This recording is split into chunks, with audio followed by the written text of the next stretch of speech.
Ja, vi är med Happy Angler-teamet, det svenska Happy Angler-teamet, och fiskar på Vättern.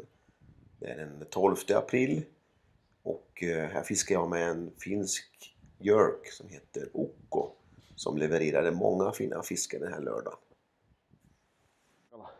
Ehkä isompi. Otapa haavisille. Mikä tärppi. Ukko Jerkki.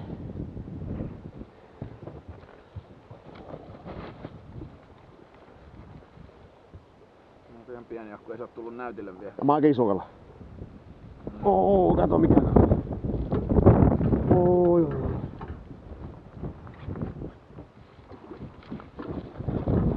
Hyvä.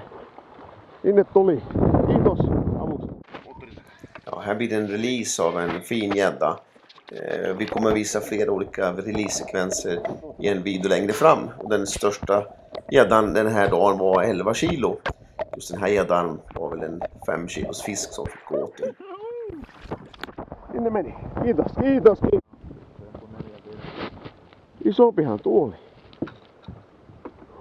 Ota vain haavia siitä.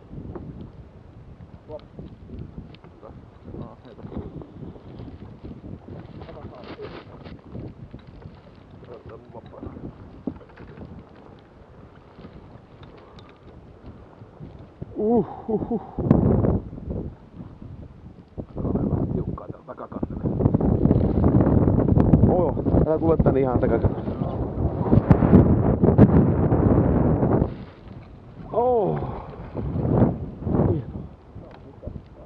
Se on kutenut, mutta iso kala oli kyllä pitkä.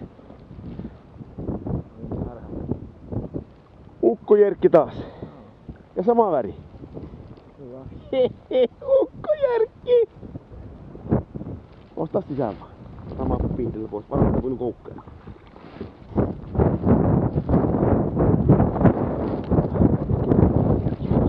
Otan sen yksi kerkkiä kaveri.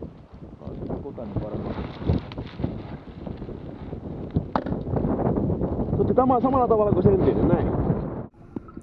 Här är det en release på en 9,2 kilos gädda. Så måste vara en av de fetaste gäddor jag har sett på mycket länge. Högg alldeles in till en djupvass på ungefär 5 meters djup.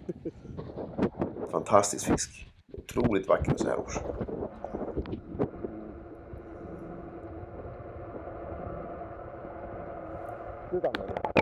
Kyllä